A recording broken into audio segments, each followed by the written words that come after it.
Welcome to another Thursday night Bible study, brought to you as a ministry of SIGBC. Today we're going to be studying Psalm chapter 90, and it's actually a two-part message from Psalm chapter 90. And oh, look at that! I got that.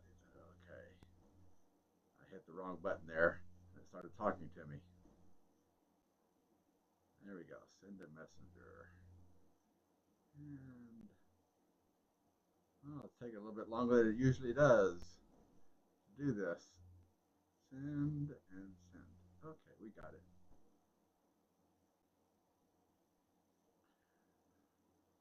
So once again, welcome to our Thursday night Bible study and our prayer reading time.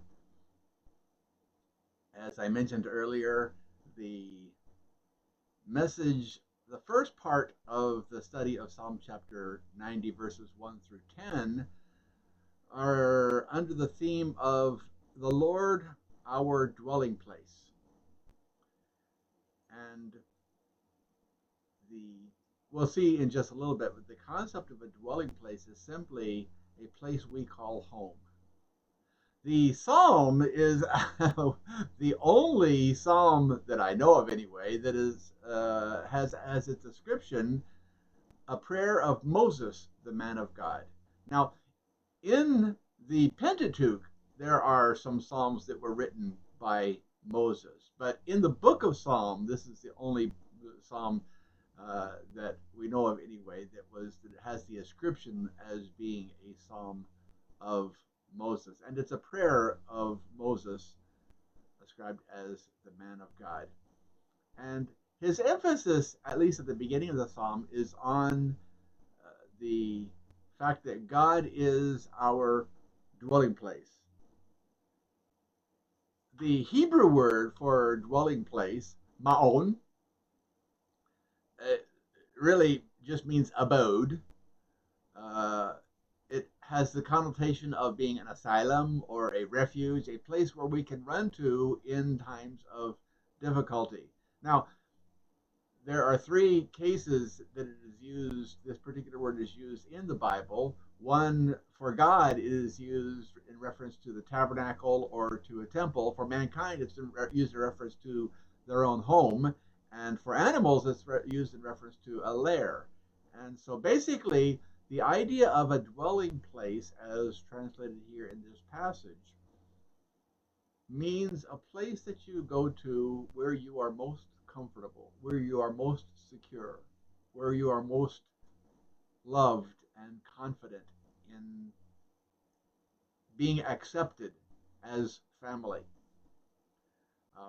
And there are a lot of cute quotes about what home actually is. Home is where the heart is, or anywhere can be your home as long as you have family with you. Or a house is a place where you live. A home is where you make a life. Lots of different expressions of the difference between a house and a home. And I think the dwelling place has both of these connotations in it. That is a place where we live, but it is also a place where we can go to seek refuge or in our times of struggles. Let's read the passage, and then we'll make 4 observations from the first 10 verses, and then next week we'll continue the study from verse 11. Lord, remember this is Moses writing, you have been our dwelling place throughout all generations.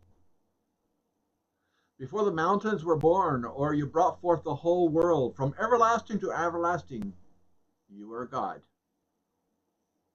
You turn people back to dust, saying, return to dust, you mortals. 1,000 years in your sight are like a day that has just gone by, or like a watch in the night. Yet you sweep people away in the sleep of death.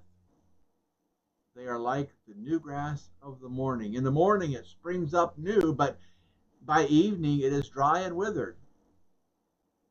We are consumed by your anger and terrified by your indignation. You have set our iniquities before you, our secret sins in the light of your presence. All our days pass away under your wrath. We finish our years with a moan. Our days may come to 70 years, or 80 if our strength endures, yet the best of them are but trouble and sorrow, for they quickly pass and we fly away. Now, Moses is writing this most likely during his sojourn in the wilderness. And so the reality is, even though he concludes by saying our days may come to 70 years or 80 if our strength endures, he really didn't even begin his ministry with the children of Israel, deliver the children of Israel, until he was 80 years of age. And when he passed away, he was still strong and full of vigor. And so he's making, in his latter years, he's making observations concerning his relationship with God and the comfort he can find in his relationship with God in Psalm chapter 90 under the idea of the Lord is our dwelling place. First observation is pretty obvious here, is that in troubling times we find rest in recognizing that God is and always has been our home.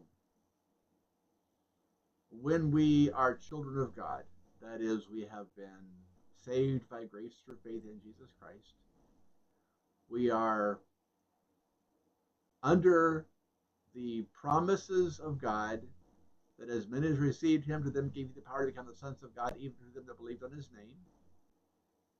For God so loved the world that he gave his only begotten Son, that whoever believes in him will not perish but have everlasting life. For God sent not his Son into the world to condemn the world, but the world through him might be saved.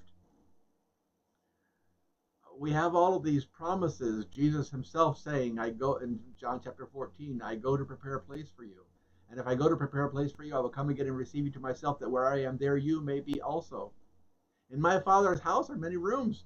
If it were not so, would I have told you that I go to prepare a place for you? And if I go and prepare a place for you, I'll come again and receive you to myself, that where I am, there you may be also. You see, we have a place in heaven forever that we can call our home, that we are anticipating going to. But even here on earth, Moses is saying God is our home. God is our refuge. And so in troubling times, we find rest in simply recognizing that God is and has always been, as long as we have been followers of his, our home. He says in verse 1, Lord, you have been our dwelling place throughout all generations. Now, of course, Moses is referring to the fact that he is a descendant of Abraham, Isaac, Jacob, the 12 tribes of Israel, and then Joseph went down to Egypt, and his family went down to Egypt, and there they were for over 400 years, and then Moses was called to deliver the children of Israel. At 80 years of age, he was called to deliver the children of Israel from their slavery and take them into the promised land. And he reflects back, because remember, Moses is the one that gives us the Pentateuch, the first 5 books of the Old Testament, the historical books, the records of their traversing, the record of their relationship of God with men, from Genesis chapter 1 through chapter 12, when Abraham first comes on the scene. And so Moses, having received from God this information, recognizes that the Lord has been the dwelling place of those who are faithful to him throughout all generations, going all the way back to Adam and Eve. The same word is used in Deuteronomy chapter 26, verse 15, where again Moses talks about Ma'on And he says, look down from heaven, your holy dwelling place, and bless your people Israel and the land you have given us, as you promised on oath to our ancestors, a land flowing with milk and honey. He refers here to the fact that God is in heaven, which is God's, same word, abode, the place where God exists. Even though Moses knew quite well that God was in all places at all times, omnipresent. And he recognized that God had given the children of Israel their home. That is, he had promised them a land flowing with milk and honey. Little parentheses here, okay? The concept of a land flowing with milk and honey doesn't sound like much of a promise, because you can get really tired of milk and honey real fast. I usually take honey in my tea rather than sugar, but the flavor of honey can, as delicious as it is, it can get old on you. So if he's talking about a land that is flowing with milk and honey, you'd think, well, eventually you get tired of just drinking milk and eating honey. But that's not the idea, because milk refers to the fact that there's cattle, and honey refers to the fact that there is vegetation, flowers where the bees are able to gather their nectar for the honey. And so basically he's saying there's plenty of cattle and plenty of vegetation in this place that I'm promising you for your home. In Psalm chapter 33, verses 12 through 15, the psalmist writes, blessed is the nation whose God is the Lord, the people he chose for his inheritance. From heaven, the Lord looks down and sees all of mankind. From his dwelling place, he watches all who live on earth. He who forms the heart of all, who considers everything they do. See, God has a home in heaven. God gives us a home on the earth, but Moses is here observing that God is, in fact, our dwelling place, our home, the one that we can go to take refuge in times of difficulty. Second observation is, in times of trouble, we find rest in recognizing that the creator of the universe chose to create and care for us. In other words, yes, sometimes we go through difficult times. Sometimes we struggle. And yes, we're mortals, and therefore we know that from dust we were taken, and to dust we will return. And our life is short, and we recognize all these things. But during our time here upon the earth, no matter how good or how bad it might be, in troubling times we can find rest in recognizing that the creator of the universe chose to create and to care for each of us. He says in verses 2 and 3, before the mountains were born, or you brought forth the whole world, from everlasting to everlasting, you are God. You turn people back to dust, saying, return to dust, you mortals. So we recognize that even though we are mere mortals, we are taken from the dust of the ground, and to the dust of the ground we shall return. Even though we recognize these things, God still cares for us. He is still our home in our times of need. In Ezekiel chapter 37, verses 26 through 28, we read where God says, I will make a covenant of peace with them. It will be an everlasting covenant. I will establish them and increase their numbers, and I will put my sanctuary among them forever. And here he says, verse 27, my dwelling place will be with them. I will be their God. They will be my people. Then the nations will know that I, the Lord, make Israel holy, when my sanctuary is among them forever. Now, this is naturally, since it's Ezekiel writing to the nation of Israel, it's actually specifically a statement directed toward the children of Israel. But it's a reflection of God's relationship with you and me as well. Because remember what we quoted just a little while ago? As many as received him, to them gave he the power to become the sons of God, even to them that believe on his name. Every one of us now can become a part of the family of God, become children of God by faith in his gift of salvation through Jesus Christ. And so we then become children of Abraham, as the writer of the book of Hebrews and as Paul referred to us as being descendants of Abraham spiritually and having our hearts circumcised. And so God says, even though this is Ezekiel writing about the children of Israel, he's talking about God's relationship to those who are his children. And he says, my dwelling place will be with them. I will be their God, and they will be my people. Then the nations will know that the Lord makes holy Israel holy. Then my sanctuary is among them forever. He began by referring to the fact that he has a covenant of peace with us, an everlasting covenant,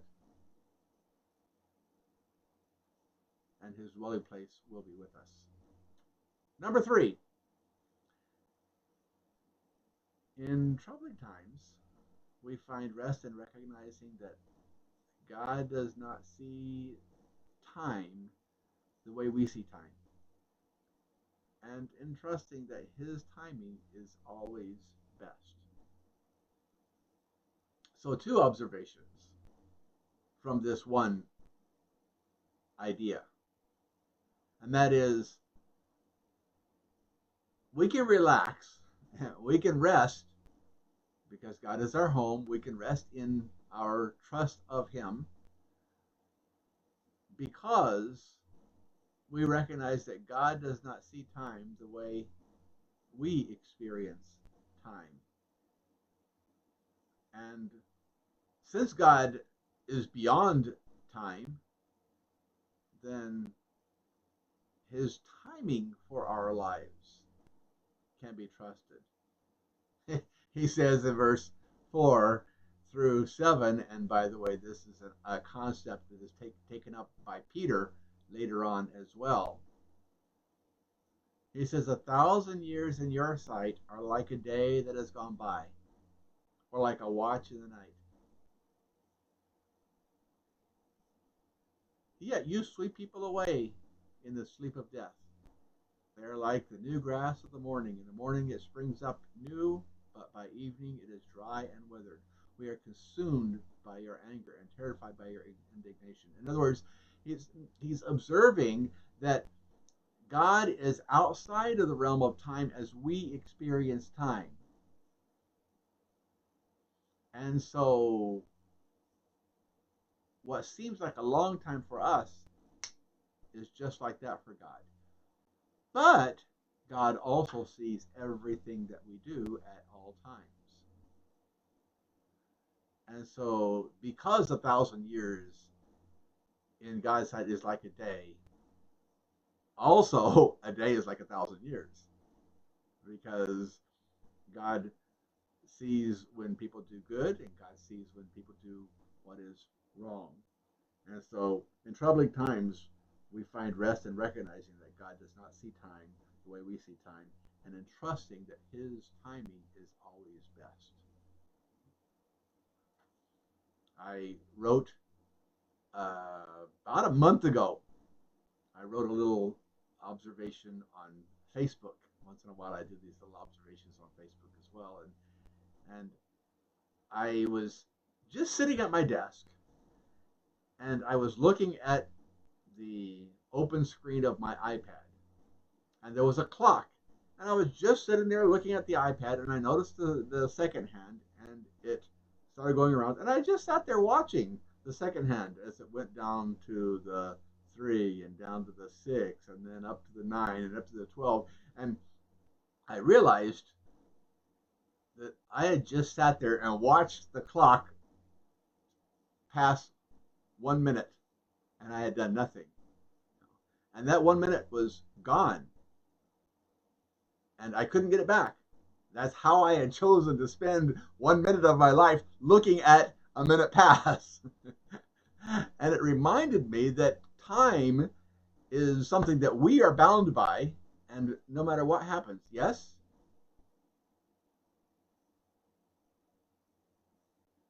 I'm breaking up a lot. Oh, well, hopefully the recording is okay, but I'm not sure what else I can do. It doesn't say that we're having internet problems, but sorry guys, that was Robert letting me know that the Zoom call is breaking up a little bit, but hopefully you guys can hear okay. You hear me okay now? Not really? Oh. All right, well, I don't know what to do except to keep going, and hopefully hopefully it'll start working again. Here, let me try this. Maybe if I put the other ear in, it'll improve the quality. Thanks, Robert. All right, so does that change the quality any? Maybe. All right, well, we'll keep going anyway. So I realized that 60 seconds had passed, 1 whole minute had passed, and I was not going to get that back. And we are limited by time, but God isn't limited by time. God can fit as many things as he wants to in those 60 seconds. And yet, 1,000 years is like one day to God. As I mentioned, Peter took this same idea to motivate us to trust God and his timing, because God's promises are not slow as some think of time, as some understand slowness, but God is patient with us because he doesn't want anybody to perish. And so God gives us time to come back to him. And in 2 Peter 3, 8 through 11, he says, "But do not forget this one thing, dear friends. With the Lord, a day is like 1,000 years, and 1,000 years are like a day. The Lord is not slow in keeping his promise, as some understand slowness. Instead, he is patient. He's patient with you, not wanting anyone to perish, but everyone to come to repentance. But the day of the Lord will come like a thief. The heavens will disappear with a roar, the elements will be destroyed by fire, and the earth and everything done in it will be laid bare. Since everything will be destroyed in this way, what kind of people ought you to be? You ought to live holy and godly lives." So Peter is taking the same observation that Moses made about time and God and saying, God works in our hearts and in our lives for our good, and he's patient. Even when we do wrong, he's patient with us, not willing that any should perish, but that all should come to repentance, because the day of the judgment will one day come. Isaiah said this in Isaiah chapter 55. He said, "Seek the Lord while he may be found. Call on him while he is near. Let the wicked forsake their ways and the unrighteous their thoughts. Let them turn to the Lord, and he will have mercy on them, and to our God, for he will freely pardon. For my thoughts are not your thoughts, neither are your ways my ways, declares the Lord. As the heavens are higher than the earth, so are my ways higher than your ways, and my thoughts than your thoughts." That's Isaiah 55. And so Isaiah is observing too that God is not on the same realm as we are. And he still loves us and cares for us and wants what is best for you and for me. Which brings us to our final observation, number 4. Can you guys hear me now? A little bit? All right.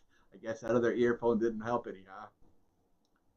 The fourth observation is, in troubling times, we find rest in recognizing that life is short and quickly passes by, whether we do good or evil, so we might as well do good. The idea is we know that life is short. In fact, the older you get, the faster life goes by, passes you by. And we know that we have two options. One option is to do as much good as we can, and the other is, well, actually, technically, I guess it's three options, isn't it? Because one is to do as much good as you can, and the other is to do bad, and the third is to do nothing, right? But we have the choice to do good, or we have the choice to do bad, to do evil.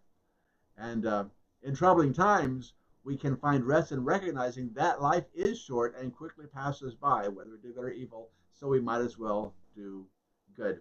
This is one of the things that I have actually harped on in talking with young people who desire to serve God in the ministry. And that is that we all have 24 hours in one day. And we usually work at least 8 of those 24 hours, which leaves us 8 hours to sleep and another 8 hours to do whatever it is that we feel like accomplishing. But in the 8 hours or 10 hours that we sleep, are the 8 or 10 hours that we sleep, 8 or 10 hours that we work, the 6 or 8 hours that we sleep, but in the 8 or 10 hours that we work, the temptation for some is to goof off. The temptation is to do as little work as possible and to bide our time until it's time to go home. And the point that I often make is, look, we all have 8 hours to work, and we can accomplish a lot or just a little bit in those 8 hours. So if you have the choice of either doing nothing or doing a lot, those 8 hours are going to pass by either way. So you might as well do as much as you can. You might as well engage in meaningful productivity, not just in those 8 hours of work time or 10 hours of work time, but also in the 8 hours that you're otherwise awake, excepting the 8 hours that you spend sleeping. Time passes quickly, and only what we do that is good matters. And so we might as well choose to do that which is good. In verses 8 through 10, he says this: You have set our iniquities before you. Our secret sin is in the light of your presence. All our days pass away under your wrath. We finish our years with a moan. Our days may come to 70 years or 80 if our strength endures, yet the best of them are but trouble and sorrow, for they quickly pass and we fly away. We're all going to die eventually. And God knows, God sees the good that we do, and God sees the evil that we do. And so if we recognize these things, we might as well do that which is good. James makes this observation too, doesn't he? Look at James chapter 4, verse 13 through 17.